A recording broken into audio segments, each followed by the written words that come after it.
राधे राधे मित्रों। तो मित्रों, आप लोग राधा किशन के अपकमिंग एपिसोड में देखेंगे कि तो मित्रों, वीडियो शुरू करने से पहले अगर आप हमारे चैनल पर नए हैं और अगर अभी तक आप लोगों ने हमारे चैनल को सब्सक्राइब नहीं किया है तो चैनल को कर लीजिएगा सब्सक्राइब और बेल आइकन को ऑल पे करके प्रेस कर दीजिएगा, जिससे कि हमारी नई वीडियो का नोटिफिकेशन आपको मिल जाए। तो मित्रों, आप लोग देखेंगे कि श्री कृष्ण दिया प्रज्वलित कर रहे होते हैं, तभी तेज हवा आ रही होती है और तभी सखियाँ कहती हैं, क्या हुआ कृष्ण, तुम ठीक हो ना?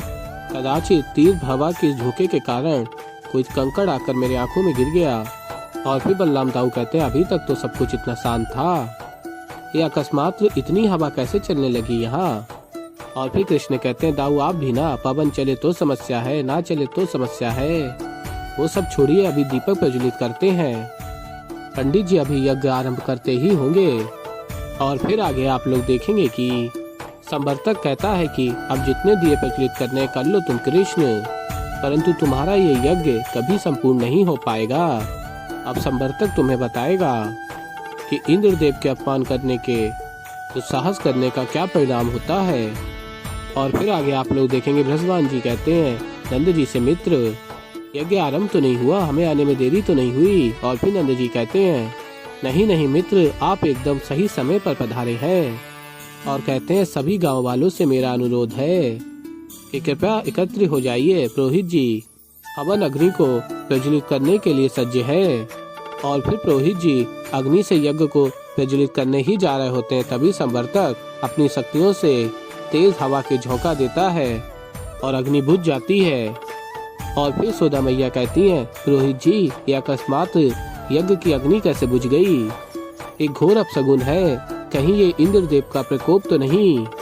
और फिर नंद जी कहते हैं, नहीं नहीं सोदा, तुम चिंतित ना हो, यदि इंद्रदेव हमसे कुपित है भी तो भी हम ये यज्ञ कर उन्हें प्रसन्न कर लेंगे। और कहते हैं आगे आप सभी यहाँ निकट निकट आ जाइए, यदि वायु का तीव्र झोंका आए भी तो हमारी ये हवन अग्नि बुझ ना पाए। और फिर सभी निकट आ जाते हैं और तभी कीर्तिदा कहती है, हे ईश्वर, अब कुछ भी अशुभ ना हो, ये हवन विधि विधान से हो जाए। और फिर पुरोहित जी पुनः हवन में अग्नि प्रज्वलित करते हैं और तभी संवर्तक कहता, वृंदावन वासियों, संवर्तक की शक्तियों से परिचित होने का समय आ गया है।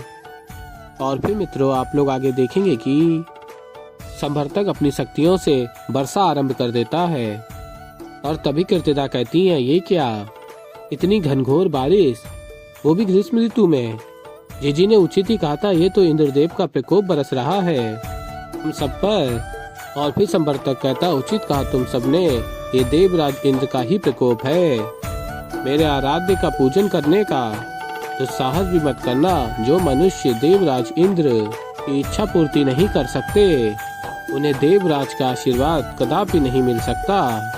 और कहता आगे, अब तुम सबको मिलेगा तो केवल दंड, देवराज इंद्र का दंड। और चारों तरफ घनघोर बारिश होने लगती है और बिजली कड़क रही होती है और सभी वृंदावनवासी कहते हैं, भागो यहाँ से। और तभी नंद जी कहते हैं, शीघ्र चलो यहाँ से। और फिर सभी वहाँ से चले जाते हैं, किंतु कृष्ण नहीं जाते और राधा नहीं जाती। और तभी संवर्तक कहता, ये क्या, सारे वृंदावनवासी मेरी शक्तियों से परिचित होकर यहाँ वहाँ भाग रहे हैं, परंतु ये कृष्ण और राधा तो यहीं खड़े हैं।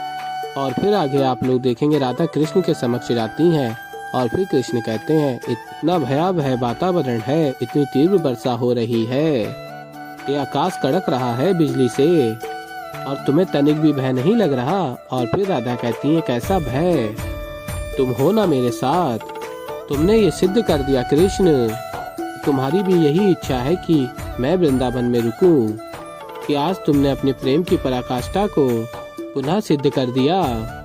और फिर कृष्ण कहते हैं, इसमें मेरा क्या योगदान है, ये तो मात्र एक संयोग है। और फिर राधा कहती है, तुम अपनी बातों से अन्य लोगों को उलझा सकते हो, मुझे नहीं, मैं तुम्हारी लीलाओं से भली भांति अवगत हूँ।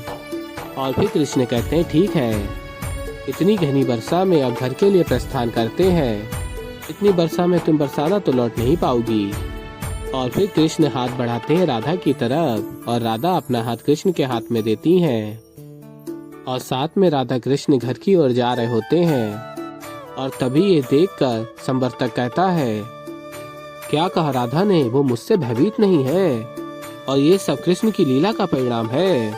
अब इस अबोध को दिखाना ही होगा कि ये सब कृष्ण की लीला नहीं, अपितु ये सब मैं ही कर रहा हूँ। इन दोनों पे मेरे प्रकोप का प्रभाव ऐसे नहीं होने वाला। यदि इनके घर डूब जाएंगे तब इन्हें कदाचित समझ में आएगा कि ये कृष्ण की नहीं अपितु मेरी लीला है। और फिर आगे आप लोग देखेंगे नंद जी वृंदावन वासियों को सुरक्षित स्थान पर ले जा रहे होते हैं और तभी बलराम कहते हैं आप सब सुरक्षित तो है ना। और फिर यशोदा मैया कहती है हाँ बलराम हम सब सुरक्षित हैं। और तभी मैया देखती है कान्हा नहीं है, कहती है कान्हा, और फिर कहती है आर्य कान्हा नहीं है, वो कहाँ रह गया। और तभी कीर्तिदा और बृषभान जी कहते हैं राधा भी नहीं है। और तभी यशोदा मैया आवाज दे रही होती है कान्हा। और फिर नंद जी कहते हैं यशोदा तुम चिंतित ना हो, राधा और कान्हा आते ही होंगे। और तभी गैया की आवाज आती है और नंद जी कहते हैं अरे बलराम तनिक देखो तो सही हमारी गैया सुरक्षित है। और फिर बलराम कहते हैं जी बाबा मैं अभी आया, आप सब यहीं रहिए। और फिर बलराम जाकर देखते हैं तो चारों तरफ पानी पानी होता है और गैया भी पानी में फंसी हुई होती है। और तभी बलराम ये देखते हैं, आवाज देते हैं बाबा। और तभी नंद जी कहते हैं बलराम, और यशोदा मैया कहती है नंद जी से जाइए बलराम को देखिए ना। और फिर नंद जी जाते हैं, कहते आया बलराम और देखते हैं। और फिर बलराम कहते हैं बाबा हमें इन सारी गैयाओं को खोलना होगा, शीघ्र अतिशीघ्र इन्हें घर ले जाना होगा, सब जगह पानी भर गया है। और फिर नंद जी कहते हैं मैं गैयों को ले जाता हूँ, तुम गांव वालों को देखो। और फिर आगे आप लोग देखेंगे कि और फिर तभी गैयों को लेकर आ रहे होते नंद जी। और कीर्तिदा कहती है वृषभान जी इस भारी बारिश का प्रकोप तो देखो गैयों पर भी, गैया बर्दाश्त नहीं कर पा रही हैं तो हम बाहर कैसे जाएंगे। और फिर वृषभान जी कहते हैं तुमने ठीक कहा कीर्तिदा, ऐसी तीव्र वर्षा में बरसाना जाना असंभव है। और फिर यशोदा मैया कहती हैं जब तक बरसा थम नहीं जाती आप सबका यहीं रुकना उचित होगा। और फिर कीर्तिदा कहती हैं हाँ जी जब तक इंद्रदेव का प्रकोप शांत नहीं होता हम यहाँ से बाहर नहीं निकल सकते। और इंद्रदेव देख रहे होते हैं और कहते हैं मूर्ख वृंदावन वासियों, देवराज इंद्र के प्रकोप का अंत अब तो केवल तब होगा जब वृंदावन का अंत होगा।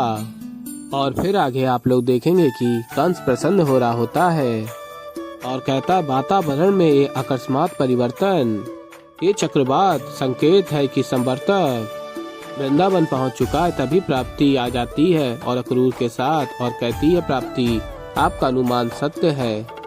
और फिर अक्रूर कहता है महाराज संवर्तक की शक्तियों ने पूरे वृंदावन में उथल पुथल मचा दिया है, पूरा गांव जलमग्न हो गया है। वृंदावन में जिधर भी देखो केवल जल दिखाई दे रहा है। और बताता है वृंदावन वासी जो यज्ञ करने वाले थे संवर्तक ने उसे भी तहस नहस कर दिया है महाराज। और फिर कंस कहता तुम नहीं जानते अक्रूर, मुझे ये समाचार सुनकर बहुत प्रसन्नता हुई है। इतने समय पश्चात महाबली कंस का हृदय हर्ष की अनुभूति कर रहा है। तो ऐसे ही मित्रों आगे और भी बहुत कुछ देखेंगे। तो अभी के लिए इस वीडियो में इतना ही। तो मित्रों अगर आप लोगों को हमारी वीडियो पसंद आई हो तो वीडियो को कर दीजिएगा लाइक, चैनल पर नए हैं तो चैनल को कर लीजिएगा सब्सक्राइब।